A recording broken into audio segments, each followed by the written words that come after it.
Like we said yesterday, we are back with a special draft edition. And Jordan, we are joined by a great draft connoisseur by his own admission on Twitter. He is also, as I said yesterday, top 5 in facial hair in the draft world of that is Broshmo.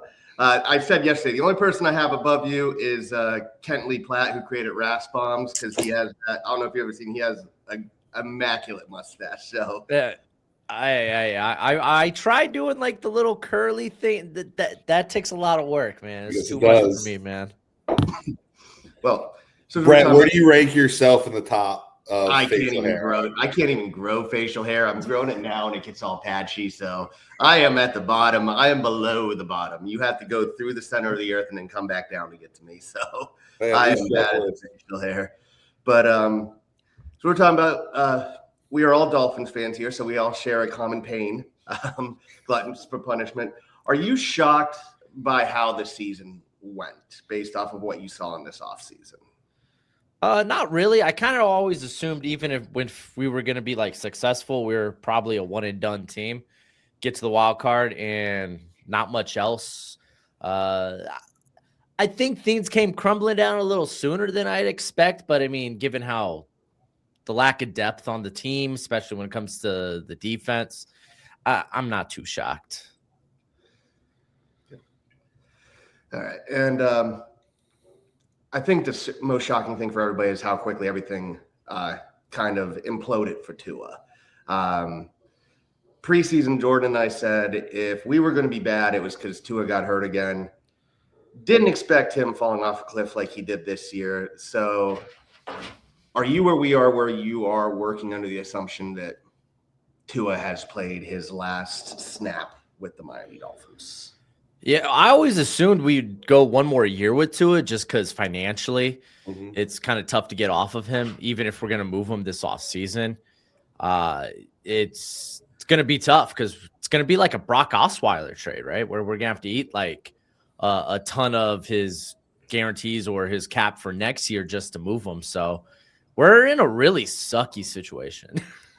And how much does that for you as being a guy that covers the draft, not just for the Dolphins, but overall the draft, in a year where a team that you like needs a quarterback, how much more does that cause you to kind of dive into the quarterback class? And how much does it fit kind of where it lies in what you do? Oh, okay. Well, like, I mean, I'm diving in regardless, wherever my team is. I do take a closer look to the quarterback class. It's such a vital position. Some would say it's the most important position on an NFL roster. So, especially in a class like this, where it's like, man, so many guys can return, which they have. And what is really going to be the top end talent? The Dolphins. I mean, if we want to get there, we'd have to trade a lot of draft capital, and then we're just kind of Chris Greering it all over again. So it's kind of a tough situation. Where do you stand on this draft class? Because honestly, right now it feels like it is very reliant now on Dante Moore and Ty Simpson entering, which I don't think either's decided, but I think last I saw both were leaning towards staying. So how would you, if they do enter, would you say, I think a lot of people have it Fernando Mendoza, Dante Moore, Ty Simpson. Personally, I would have Dante Moore number 1. I think he has the most physical talent, the most upside. And if they do enter, let's just go with the last 3 draft classes. Where would you rank this in terms of talent if Moore and Simpson enter? It's probably right there around what last year's was. I think Mendoza and Moore are probably on par to like a Cam Ward level prospect. I think Ward had a bit more upside, a bit more gravitas, I guess. Just special playmaking ability, but Mendoza's kind of come through here and there. It's not always been pretty, but he's come up in clutch moments. But I think it's very similar to last year's. It just kind of lacks that depth on day 2. That was something that I had talked with Brett about when looking at how to get creative and all the different quarterback options out there for the Dolphins. And taking ourselves out of the Dolphins' shoes for a second, if you're a team like the Tennessee Titans and you get the number 1 pick, again, Okay. How much do you go into this evaluating the quarterback class again and seeing if there's one of those guys that you like more than Cam Ward? If that's the case, you kind of look to draft that guy and see what you can get for Cam Ward. If you were to rank based on what you've currently done, Mendoza, Dante Moore, even Ty Simpson and Cam Ward kind of in that, do you still have Cam Ward 1 or 2, or are there other guys that you kind of prefer? I think I would probably have Cam Ward 1. Dante Moore would be close. I'm kind of leaning with him as quarterback 1. I get with Mendoza, prototypical size, 6'4", 6'5", 225 pounds. Manages a really good offense. Cut down on the I guess turnover worthy plays. The decision making was better this year. But yeah, I'd probably still go Cam Ward. Dante Moore, I think the ceiling could be up there. I think he's got really incredible arm talent. Dude could just flick his wrist and that ball flies. And he kind of has a similar mentality, that kind of calm, cool, collected cucumber that Cam Ward had. Except for, it was Cam Ward. Oh, I threw a pick 6. Well, got to come do it again. For Dante Moore, there's a little less extremes in there. But yeah, I'd probably go Ward, Moore, Mendoza, and then Ty Simpson. I'm still trying to figure out if I'd be willing to take him in the first round. He just had such a rough month and a half. But the Oklahoma game, the playoff game, was super encouraging. Speaking of Oklahoma, John Mateer. Speaking of the Oklahoma game, what about John Mateer? He needs to come back. I'm starting to – I feel like we're enough removed from the hand injury. I know it's surgery, but, I mean, he had that time off to rest up prior to the playoffs. I got to imagine he might not even be 100%, but he's got to be close to. And it still feels like we're seeing the same John Mateer post-injury. I'm just starting to feel like that he is that guy, so I think he needs to return. Yeah, it's weird because everybody talks – Jordan and I talked about this yesterday with the quarterback class. You look at who we were talking about at the start of the year. Of course, everybody was talking Arch Manning, but everybody said he wasn't going to come out anyway. But we were talking about Garrett Nussmeier and Drew Aller as the top 2 guys.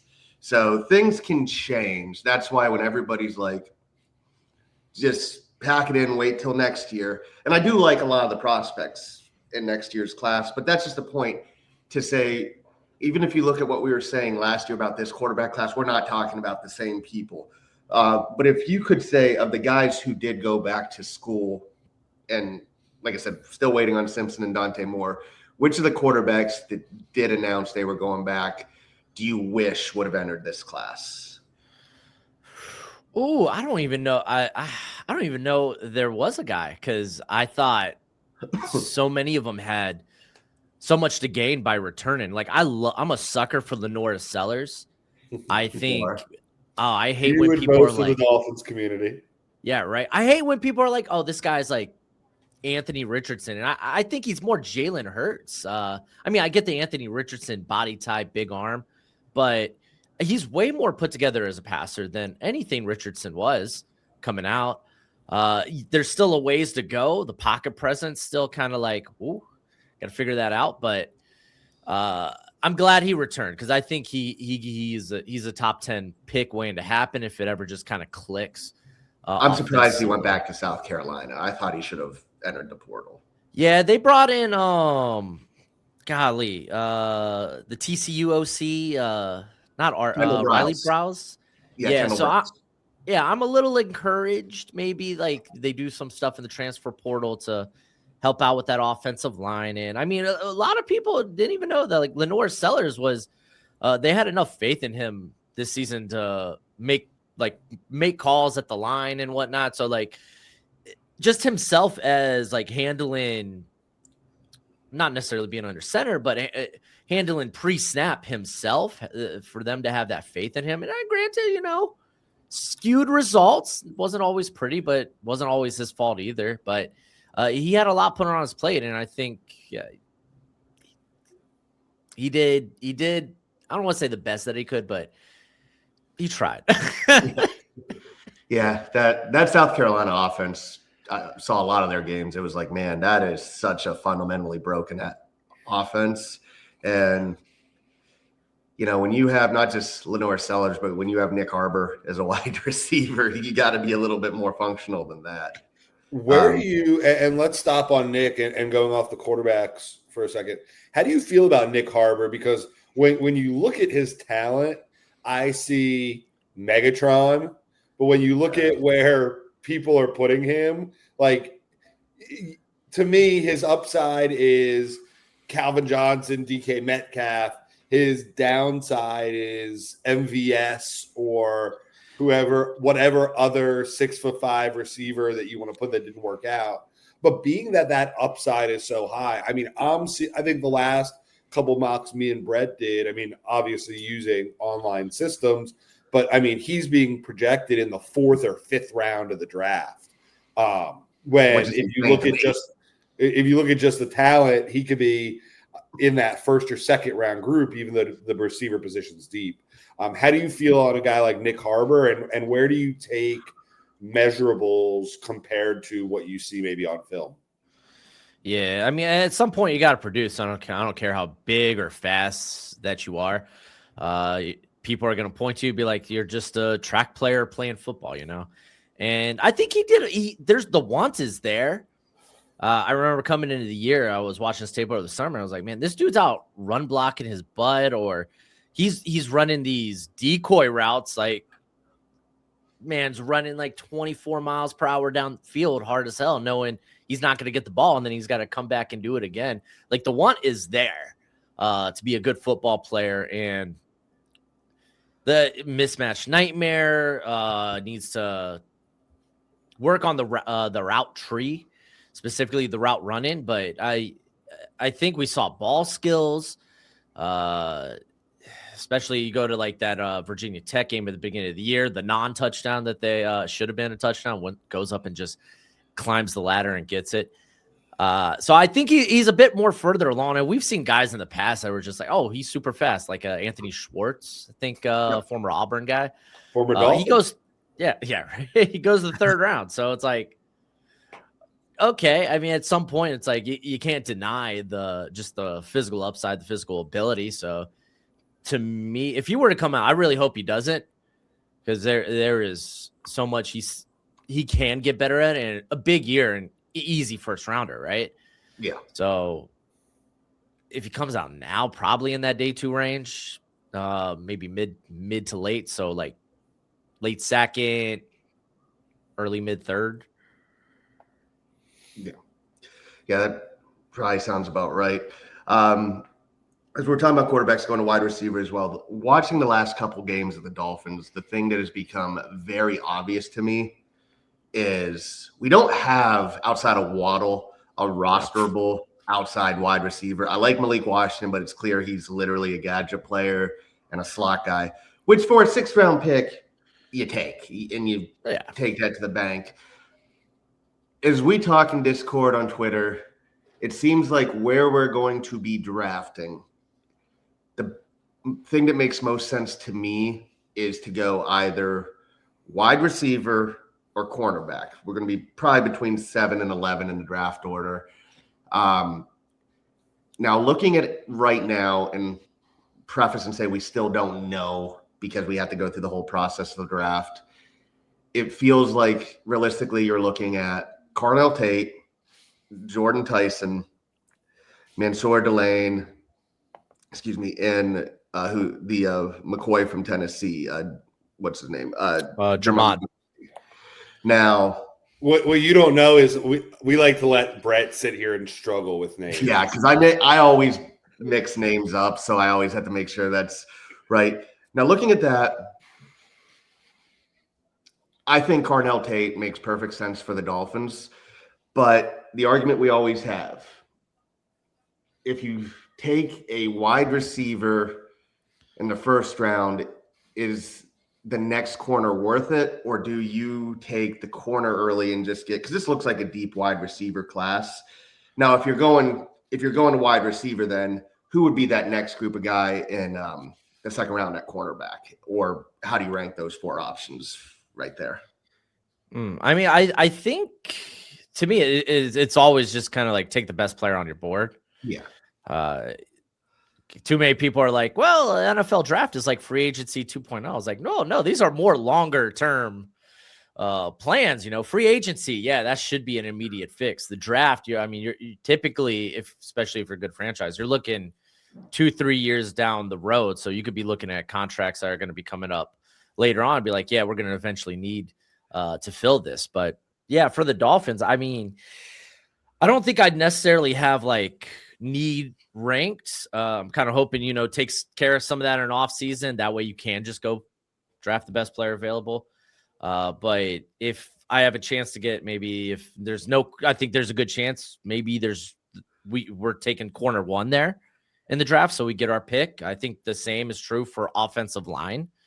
Cause I think, hey, we still need help. I don't care who's back there. The offensive line's been on a struggle bus. Jonas Avenea, really, really big learning year. The best way to put it. Yeah. I think he has improved as the year's gone on, but he had a lot more improvement than I expected. He had a lot longer way to go than I expected when we drafted him.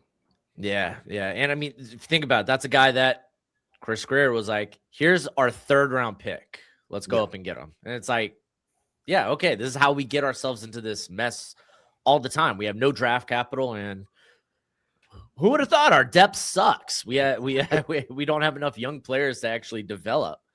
But wide receiver, if Carnell Tate's there, I would send that. Him or Jordan Tyson, I'm really cool with either of those options. I don't think they're available.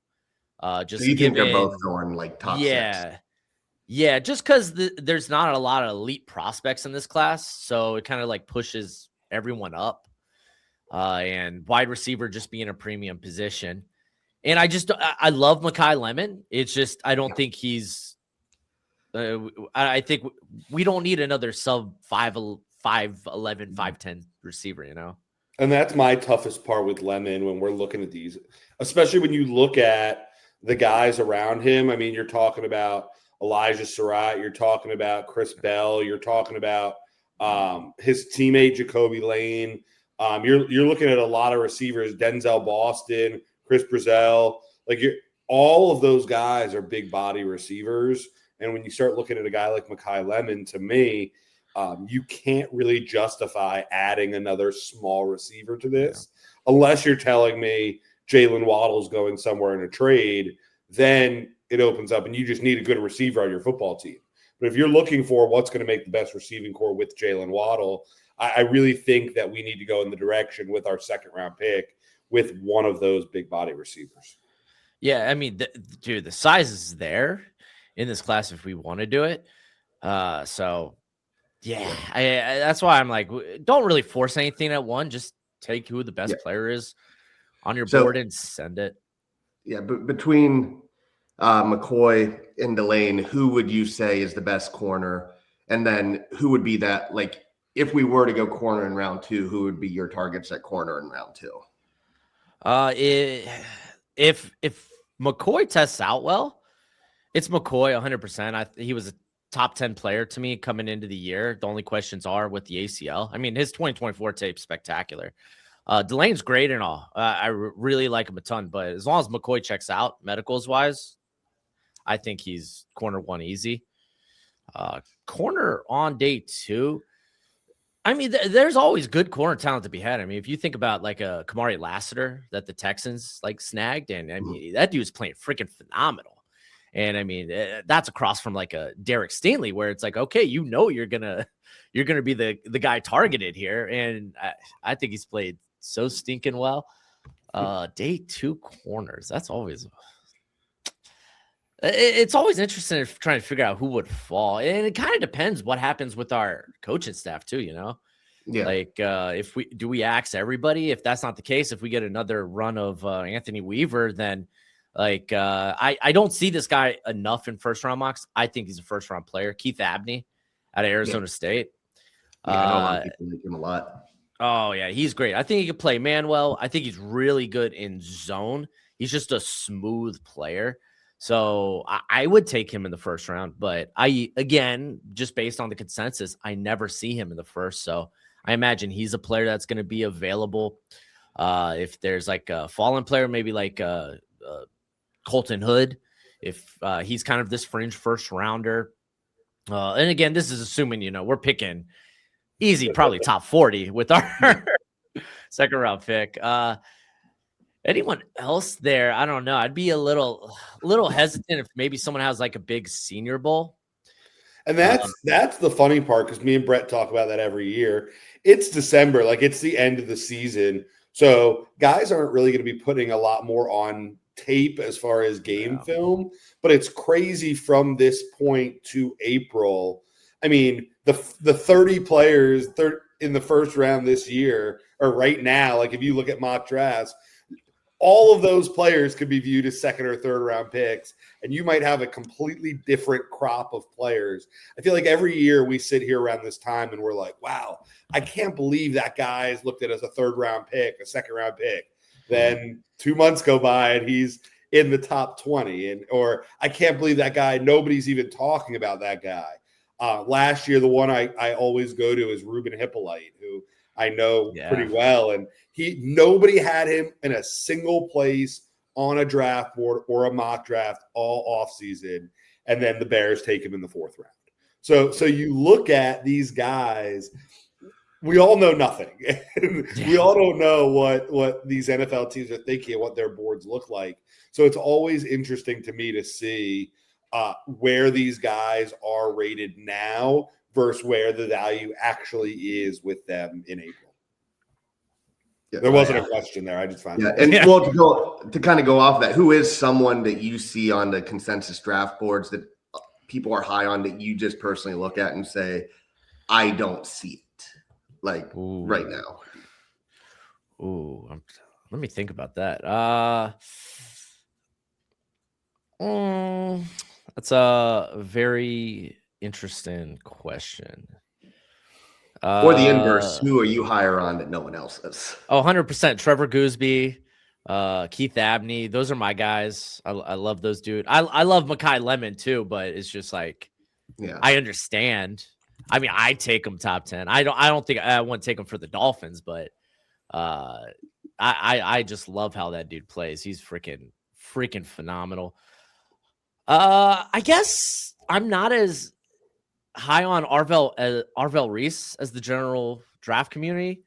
To be fair, I haven't watched him specifically. Yeah, everybody has him top 5. And the only way you could I think you justify linebacker top 5 is if you're going to play him on the edge, right? Mm-hmm. And I haven't watched him in that capacity. Like, I've watched his tape because he just wears a lot of hats, but specifically, like, if you're projecting him, like, no, we're going to play him full time on the edge, then it's like, okay, then yeah, I just need to see where this guy really his snaps, where he's lining up outside of the tackle, rather than Ohio State, they'll throw him like in the B gap, like stand up, blitzing, like he's all over the place wearing a lot of hats, like so I think that might just be because I'm a little late to viewing him in that capacity. But even then, he's got like shorter arm length. It's kind of an uphill battle. He feels like an Abdul Carter type before Abdul Carter made the transition his final year at Penn State to be in a full-time edge. So we haven't even really got him as a full-time edge. So you think a lot of people are projecting more without seeing it? Oh yeah, 100%. Same with like Keldrick Falk. I get the tools. I get the high floor as a run defender. It's just, man, I think there's still, while he's gotten better as a pass rusher, that's not really saying much because he was pretty dog water last season, which, I mean, young player is what it is. So you're just kind of projecting on the tools and taking a swing of the bat. But for me, at least, when it comes to the draft and you're drafting early, I'm a bit more of that home run guy, like swing for the fences, because if you hit, you're probably going to hit big. Rather than, hey, let's just get guys on base. I feel like you can be that if you're not in the first half of the first round, you could be that throughout the remainder of the draft. But I think if you're drafting high, you're taking those swings of the bat, which is why drafting quarterback makes so much sense to me, even if it doesn't feel like, well, is there a quarterback first overall? Maybe not. If there's one you think is top 10, then you're taking them first overall. Yeah. So, As I said to Brett yesterday, I think for the Dolphins and the quarterback position specifically, if only Fernando Mendoza comes out and those other guys don't, I think that the chances are very low that the Dolphins end up with the first round quarterback. But as it's almost like a graph where as a second one commits, the chances go up. And if all of Mendoza, Moore, and Simpson come out, as much as Simpson is kind of polarizing and that kind of noise, I think there's a good chance we get out of this first round with a quarterback, whoever that is. And I think we're going to kind of be of the mindset, which some argue for, some argue against, that if you draft a quarterback and he's not that good, you look to draft another quarterback in 2027. And if the one in 2027 is not good, you look to draft one in 2028. And I would be shocked if whoever the Dolphins draft got 7 years like Tannehill did or 6 years like Tua did. I think there's going to be a little more of a quick trigger in trying to figure this thing out over these next couple of years, which to me is another argument towards, look, you just draft the kid and you see if you have lightning in a bottle. So I'm not sure. I mean, if we're picking at 8 and all 3 quarterbacks are gone, now you're getting one of your top 5 other players. So it's how good do you think this quarterback's going to be, and how good do you think the guys that you're going to kind of draft around him are going to be? Yeah, I think as long as they don't move up, don't trade away. This is how we got in this mess to begin with. Keep your draft picks, because it's not just that those are young players you could develop. Those are young players on rookie deals. Yeah, that's a big problem with our team, where it's like very expensive. Honestly, like our top 4 cap hits. I think I saw this last week. Yeah, they're all guys that probably won't be on our roster next year, with like Chubb and Fitzpatrick, Tyreek Hill, and then of course Tua. Tua was the one guy I thought was going to be around, but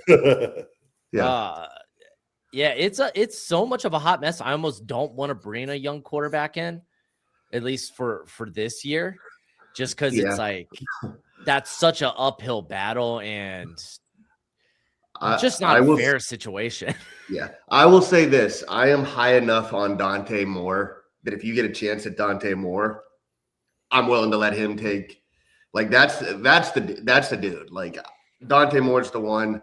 I like Mendoza. I think with Miami fans, they like him more because of the picture of him as a kid wearing the Dolphins gear than they do for. Don't you want? Isn't that an addition? Like if Dante Moore had pictures of him as a little kid in Jets gear, like, don't you think that would take away a little bit from wanting him? Like, I feel like having a kid that's from Miami that went to Columbus High School that also, and it's not just, oh, he's a kid from Miami. He also won a Heisman Trophy. It's pretty damn good. So he also wore Tom Brady's jersey. Should that deter us from wanting him? Yeah, but Stephen Ross wanted Tom Brady. That's the point, though. I'm not drafting someone because they're a fan. He's a fan of the team. No, I think that the tools of Mendoza, and I've said this a couple times, he reminds me a lot of Joe Flacco. That is the guy. Like and there are going to be some people out there that take that as a negative. I mean that as a positive.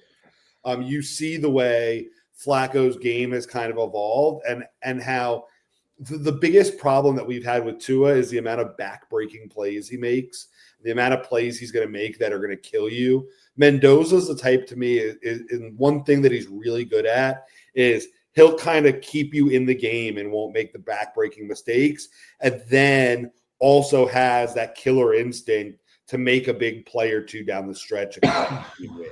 I think that Dante Moore has more of an upside, but I think that Fernando Mendoza has the lowest or the highest floor. And I think that he's a guy that'll bring some stability to a quarterback room wherever he ends up going. And I love his energy, man. There's something about, if you listen to him talk and you listen to kind of guys talk about him, and he has that fiery energy that I think any organization would be lucky to have. And I would not hate Mendoza. I just think Dolphin fans care more about the picture than having actually watched him play. This is fair. Yeah, that's the issue I am, because I do think there are some questions with Mendoza's arm strength that are being overlooked a little bit. But either Dante Moore or Mendoza. I don't know if I would trade up for them, but if they're not to the top 2, but if they're there at 4 or 5, I would take a shot at either of them. Something to change, though, to get away from the quarterbacks.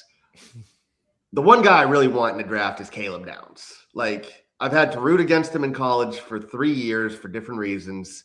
Brett, you can say the reason. The reason is Brett's a Michigan fan. I'm a Michigan fan. And he has to tell everybody that comes on every episode for 3 fucking years that he's a Michigan fan. Yeah. That's times are rough. Times are rough, but there's always a dawn before the dark. So what do you think of Caleb Downs, especially for the Dolphins? Dude, he's great. I don't know about for the Dolphins just because I'm in this world of we need to hit on premium positions when we're in places too. Unfortunately, safety, just not I'd rather be going corner. I even make a case for grabbing another edge rusher.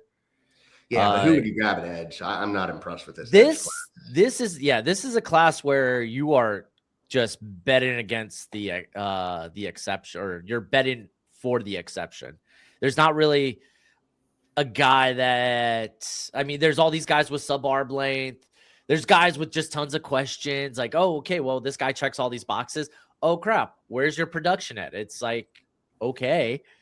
But it's a weird edge class, but it's filled with a lot of, I think, talented players. It's just maybe none of them are Jared Verse, Liatu Latu. Yeah. So. What would you say position group is the strongest in the class, and which would you say is the weakest? Excluding quarterback, like taking that out of the discussion. I think depending on who returns, safety is kind of sneaky good. Yes, it is. Yeah, if they get a couple of guys that return, then it'll be interesting. But I mean, with Caleb Downs in there, which I mean we were just talking about, like, dude's a special player. I think he does his best work around the box, and he's just really good around the line of scrimmage. Just freaking phenomenal. Doesn't mean he can't play deep. He certainly can. Shoot, the man can return punts. He's freaking amazing. It's just you fall into that. Okay, well, if we could have like a Kyle Hamilton, who best safety in his class, he ends up going for I think 14th overall. Are we really in position to reap the rewards of that? I don't necessarily think we are, as much as I love Downs, but other position groups, I would say linebacker is going to be freaking stacked. Sonny Styles. Dude, yeah, exactly. And even with some guys that probably will end up returning, just looking at it, probably you're going to see Whit Weeks return, who's freaking phenomenal. Going to play under his soon-to-be father-in-law. That's great. But shoot, Anthony Hill, CJ Allen, Golday, York. Like there's Jacob Rodriguez, guy that should have been in New York for the Heisman. Just invited, not saying he should have won it. Yeah. Not there. But I think with a position like linebacker, like you look down and guys like Jacob Rodriguez, the Kansas State kid, I think his name's Austin Romaine. He's in the transfer portal now. Take him off the list. Aiden Fisher from Indiana. Guys like that, like you're going to be able to find a stud linebacker even on day 3 of this draft. And that's good for the Dolphins because I think they have a glaring need next to Jordan Brooks, where one of those inside linebackers. And you talked about how deep the safety class is. Like I look at a guy like AJ Halsey, a guy like I don't even know how to say his first name. It's either Zaki or Zachy Wheatley. Zaki's awesome. I freaking love him. Like that's the kid, Wheatley from Penn State. Like that's the kid that makes me say, all right, you missed Caleb Downs. Like let's get that kid on day 2 because he's gonna add a lot, especially to an Anthony Weaver defense. Yeah. Speaking of Penn State, though, a guy that I loved day 2 for the draft would have been Wallet, Harris, AJ Harris, the tight end, the cornerback, excuse me. And he's in the transfer portal now, and it's like, what is going on? Because that to me weakens the cornerback class a bit. But because it seems like there's a lot of guys that after the top 2, maybe 3, it's all over the board of who to go to. Yeah, I mean, there's still quality talent in it. A lot of the guys at the Senior Bowl, I still need to watch just because it's like, okay, they weren't on my radar. But, I mean, you're looking at the top guys. Brandon Cease, he's kind of a freak outside of the Texas A&M game. We don't talk about it. No. But, yeah, see, dude, yeah, I mean, Chris Johnson's going to be really good. Davidson Igbinosun cleaned up the penalties a little bit this year, just didn't get That's the big flagged thing as with him. much. He is so handsy. I think he had like 20-some holding penalties last year or something crazy like that. Yeah, I mean, I don't mind. I'd rather have a physical corner and teach them to reel it back rather than having to teach a guy who just doesn't have that dog in him. Mm-hmm. So can't teach dog. Exactly. Woof woof. But dude, like TJ Hall out of Iowa is really good. He's going to be probably a day 3 guy. Takario Davis, who we used to flirt as a first rounder, he's going to the Senior Bowl. He's going to be trying to get into that day 2 mix. He's got a teammate there in Ephesians Pricelock. Like, there's guys. I think it's just like there's no like elite. You know, we're not in a class where it's like, oh, Sauce, Derek Stingley, and Trent McDuffie. Holy freaking smokes! Yeah. But I think it's more similar to the Byron Murphy draft class. I'm trying to remember who else went in that one, because you had Greedy Williams, but then there was like another corner that I think ended up not working out. I want to say it's like something smart, but I can't recall. But I think it's more similar to that class where it's like, okay, there's guys like day 2, day 3. It's just there's not a lot of that like high end top 20 talents. Yeah. So it's more relying on, you think the cornerback class is more looking for the tools, the characteristics, and telling your DB coach, hey, here's the blank canvas, coach him up. Yeah, I mean, at the end of the day, it's corner's a position you actually want to have, like you kind of want it to be your deepest position. Yeah, because it's just so volatile. Like, it's a tough position to play. Your best corners are going to have bad days. People are out here still talking and asking, oh, is Sauce even a top 5, a top 7 corner in the league? And it's like, bro's pretty darn good. It's a tough position to stay consistently like, oh, I had a top 3 or a top 5 year. Like, I mean, if you could just be consistently good, then that's awesome. That's why it's like just grabbing depth, competition, and just just depth, talent, competition in the room, because it's just so volatile. So I'm kind of in a weird place where I'm starting to think I don't like taking corner in the first round. If I were a team, kind of looking at like what the Chargers did under Harbaugh's first draft. He goes out and grabs like Tarheeb Still, day 3, Cam Hart, day 3, and it's like freaking those guys are now just playing amazing football. Yeah, they're playing such high level football there. Yeah. For Jesse Minter. Yeah. Not future head coach of Michigan. No, we're not going after him. I can tell you that. But he might be future head coach of the Miami Dolphins. That's what. Well, man, I don't think I want a defensive-minded head coach. And this is, saying potentially coming off of an offensive-minded head coach, right? Yeah. But it's just like defensive guys always have their offensive coordinators just plucked all the time. But isn't that a good problem to have? Like, I would love to get our offensive coordinators plucked. It's a good problem to have until you have to replace them. Yeah. It becomes the scary thing. Yeah. You know what I would love to do? What's that? Take Joe Brady. I don't know if he's ready, but screw the Bills. Fair enough.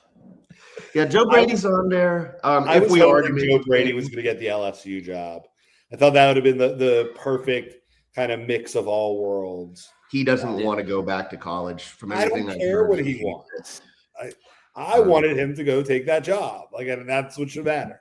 I thought it was going to happen too, because I thought Lane was going to stay at Ole Miss, but then I forgot. Oh, that's right. He doesn't have a shred of humanity in him. What? Yeah. All these years of watching Lane Kiffin, and I'm here thinking, what? You're loyal? Nah. Yeah. I would love, and it still might happen. There's still a little possibility of it happening. I would love to see DeBoer take the Michigan job. Gosh, no. And I know it's not. And Brett, I know. Fuck off. Without saying names, I will say the favorite to coach Michigan next year has a bowl game at 2:00 today. Jeff Brom, I know. Yeah. So he's not leaving Louisville though. There's no way. He's the favorite. He's the favorite right now. Nah, Biff is the favorite. There you go. Your bridge head coach. A full year of Biff, I think the big house would be on fire by the end of this year. But what I'm saying is I would love to see back on the Lane train, DeBoer take that Michigan job. And just I want to see Lane Kiffin say no to Alabama. Because I don't think he has it in him. And I think he would take it. And I think he would do it. And I think it would be the craziest thing.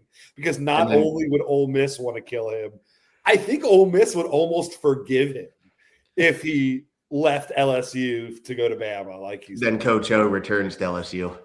Oh, God. I would love to see Coach O back, man. Just in coaching in general. He's such I wanted him to take the Tulane job. I thought that would have been a great spot for him. Yeah. I mean, shoot, I think as soon if DeBoer were to take Michigan, if there was any temptation for Lane to go to Bama, I think Saban would come out of retirement sooner than see Lane come to Alabama. Yes. Yeah, no, I agree. And when we were talking about Miami coaching positions too, I think a name I am warming up to for the Dolphins is Clint Kubiak. Yeah. Yeah, he's done a pretty darn good job with Seattle. Seattle. Wow, yeah. It's such a weird year where you look at the top teams and they don't necessarily feel like top teams.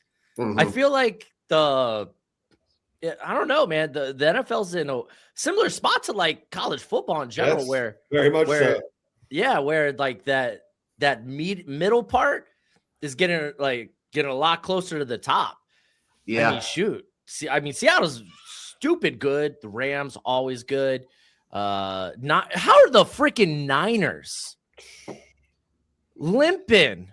They're like the freaking knight from Monty Python, dude. Just a flesh wound? Just a flesh wound. It's insane. But, I mean, you got the Bears competitive. Jaguars? We were talking about, man, Trevor Lawrence isn't really improving under Liam Cohen. And then, bam, this like last month. Golly. Yeah, I think with the NFL, what I have learned, and it's only one extra game, but since it's gone, the season's got extended, and with the changes, it feels like the season is cut into thirds now, and it's all about who has momentum when. And you're a momentum guy? It just feels like that. Yeah, it just feels. Look at us. How many years have we started great, then lost our momentum, or the last couple of years start awful, get hot, and then finish awful? So yeah, I think we're starting to see the momentum. I had someone in my comment section trying to tell me, it was like, the problem with the Dolphins, just we're not a cold weather team. We're not built that way. I was like, bro, we sucked in September and October. What are you talking about? Like, it's not just a cold weather thing. We were down 28-0 to the Colts at halftime because of cold weather. Yeah, right. In September in a dome. Yeah, I think the issue they had the AC turned up. Yeah, we just lack physicality at like key positions. I think it's getting better in the offensive line, sort of, but you press our wide receivers, they lose, and that's something I've noticed. And I still think we need that. I still think we need that tight end in the middle of the field. Lake Washington. Yeah. I still can't believe I don't want to say the word that they remind me of, but they are quite little people. We'll put it I remember that draft. I was like, I can't believe we double dipped on slot. What the hell? Yeah. I always joked, and I know because Malik Washington was much higher ranked, but it was almost like we thought we were taking Taj Washington first and accidentally clicked M Washington and not T Washington, and then had to come back and take the guy we actually wanted and end up with both of them. Yeah. Yeah, we just lack the size. And I think in today's NFL, like you need that size outside. Speak about the size. Something I'll always bang on is we always need to draft a tight end. What do you think of this tight end class? It's actually good. It's I think people undersell it a little bit. It might not. There's portions where like the really good players might not have like the best size, like Justin Jolie. I mean, he came into the year. I guess he put on massive weight. Dude's like now at 250, which it's like, okay, cool, that checks a box. But I mean, it wasn't too long ago. He was like 235. I think it was just last year. But if we retain Mike McDaniel, then grabbing a guy that can be like kind of more of a move tight end, guy that can block in motion and whatnot, is just feisty and could get after it. But there's guys with size in this class too, if you want it. Like there's literally whatever your cup of tea is. I kind of lean towards the like Harold Fannin types that are like just monster playmakers. Like if you're creative, you can figure out how to use them. So it's like Terrence Carter from Texas Tech. It's freaking phenomenal. Justin Jolie from NC State's amazing. But if you do want to lean more into like the size, there's going to be good options on day 3 too. So it's like you don't necessarily have to force tight end early. I mean, I don't love that unless like you're getting, I guess you're a Brock Bowers type or maybe like a Tucker Kraft like on day 2, Sam Laporta and such. But I just got done watching a couple of weeks ago some of the Senior Bowl guys, like DJ Rogers at a TCU is hella good. Didn't really get his time to shine until the final. He was about to transfer from TCU this past season because he was like, I want to be featured more. And they were like, don't worry, we'll get you taken care of. And he ended up producing really well in a expanded role. He gets after it. He's 6'4", 250, so he's checking boxes there when it comes to size. But I mean, dude, shoot, there's going to be like Oscar Delp's really nice. Eli Raridan going to be at the Shrine. He's pretty underrated. Daquan, what? Right. Yeah. No, this class is stacked. Shoot, if Eli Stowers kind of like continue just to figure it out, then I would love dangerous. Eli Stowers on this team. I would love Eli Stowers on this team. Yeah. So it's like I think it's definitely one of the stronger positions. Going back to weakest, probably running back. Now that I kind of like look at it, view it, it's which is perfect. Dolphins shouldn't be drafting a running back. I always go back to where like I think we traded like a future 4th or 3rd to move up to get Jalen Wright. I never understood that move. It was a 3rd. Yeah, it was a 3rd. Okay, I remember being pissed about it, but I couldn't remember how pissed. Yeah, so. Pretty pissed. Yeah, I just think that running backs and are every year you can find capable guys in the draft, and so to use such serious capital to move up for a guy that you were never planning on starting, he was always supposed to be a complimentary piece, and he wasn't even really a power back, so it wasn't really complimentary. It was more of a trying to replace Mostert because you weren't sure about Achane. And it was just, they forgot that the way they got Mostert was cheap. So they should have looked for another cheap option. I thought that was one of the many oversights that we kind of saw by this staff was using resources like that when they didn't have to. But back to the tight end thing, we've been doing this show now 3 years. And for 3 years, Brett has been begging us to draft a tight end. Screaming to the point that I have said this year, I will not talk about the tight end class until we draft somebody because I don't believe we're actually going to do it.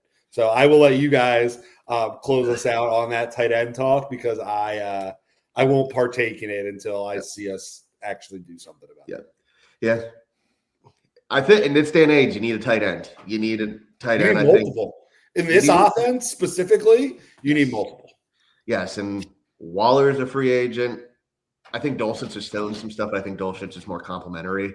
So I'm still going to say get that tight end. Well, Broshmo, we do thank you for taking so much of your day out to talk to us.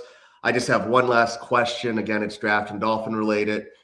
As of today, you look at it, say we're drafting bottom of the top 10. Who personally are your top 5 players for the Miami Dolphins.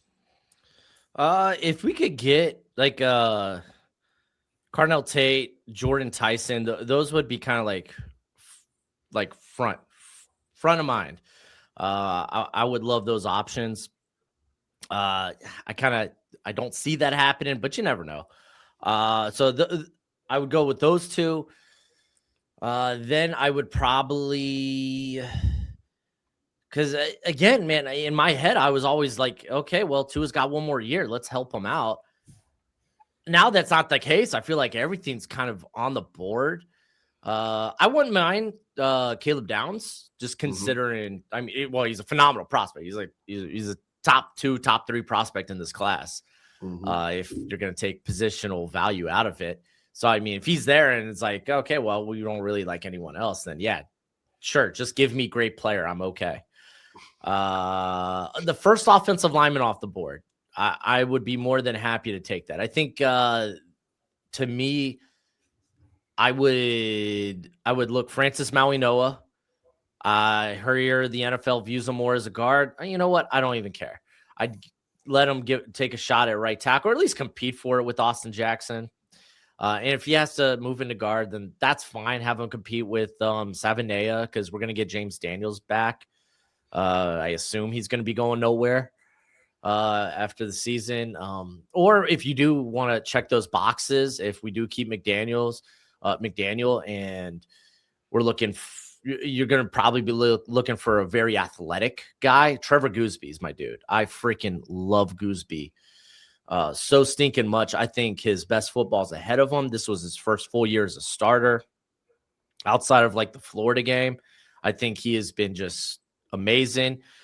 He handled Cassius Howe in that final game of the year. You could say the same thing about Francis Mauigoa. Just did that in the playoff game. And then from there, I'm a little hesitant when it comes to taking corner. Just because again, I gotta see, because Jermon McCoy wasn't like an elite athlete before the injury. So I'm hoping, hey, you go test out and it's like, okay, cool. You're at least what you were in 2024. Then I'd be a little bit more okay, but I'm a little hesitant with that. So it's like, okay, where do we move from there? I don't know. Part of me is kind of okay with David Bailey. Our friend Scott loves David Bailey. He's been on him for like since September, saying he should be like the target. Yeah, he kind of feel, it's weird. He kind of feels like edge one in this class. Like if you are that concerned about the arm length which, I mean, it's not like Bailey's got 33-inch arms. He's going to be under. Join the club. Welcome to the class. But I mean, if Ruben Bain's length is that bad, so he's going to be very niche. I think I've heard people talk about him like a Kalijah Cansey type, which, hey, that's fine. That's A-okay. I don't care. Ruben Bain's a great player, but that means our offense or our defense has to have a role like that. And it's just, I don't know what our defense is next year, because I don't know what our coaching staff is. So like David Bailey is kind of like, oh, you could really plug him into almost anything and he'll be fine. Even when it came to like, I was watching, just watching him, and because there's concerns with like the play strength when it comes to the run game. And I remember watching the Kansas game, and he's getting forced 6-7 yards downfield by a double team. But even in the midst of a negative rep, he ends up hopping on a forced fumble. And it's like, wow, even in the midst of being negative, you're positive. Yeah. It's just a wild, big motor, man. I there's a lot to like when it comes to David Bailey. So I think I'd probably throw him as my 5. Nice. So no quarterback, just saying, no quarterback. And that's not because I don't want one. It's just, I don't want us to move up to get one. I'm not sold on Ty Simpson in the top 10 right now. We'll see after the Indiana game, but yeah, I just don't believe we're going to be in a spot to go and get that guy. And being that we're 55 minutes in, and I know Brett's about to close us off here, it took me 55 minutes, and maybe it's because you moved your arm, to realize that. Is that a box of New Day Bootios behind you over that shoulder? Yeah, Is that what that is back there? They help me not be booty. Dude, I am like I was the biggest Big E guy. I freaking love Big E. Former big meaty boy at Iowa. Hell yeah, sign me up, man. I loved Mike Daniel. It was Mike Daniels, right? Back in the day. Used to play for Green Bay. Yeah. I guess former teammates. So yeah, dude, I'm a big wrestling fan. So hey, we might have to have you back on and talk some wrestling one of these days. I'd be down. Sounds good. Well, thank you for joining us. Hope you have great holiday New Year. Everybody, just so everybody knows, they can find you on all socials at Broshmo, right? That's right. Broshmo on the YouTube, the real Broshmo, because I guess someone on X wanted to be Broshmo. I'm not paying for it, so I don't care. I'm not going to go get that. I'll just be real Broshmo. All right. Well, we appreciate you joining us, Jordan. Thank you for taking time out of your day. I know it's 9 a.m. now in California for you, so you're doing this without the coffee. So it's waiting for me right when we get off this stream. All right, well, dude, I'm in Arizona, so not much different. I get it's 11 o'clock. It's noon for me, so I'm about to go on my lunch break. So, but everybody have a great day, great rest of your day, great holidays, and we will be having more content. And definitely check out Broshmo. Does have some great videos for us out there for the draft. So, thank you, everybody.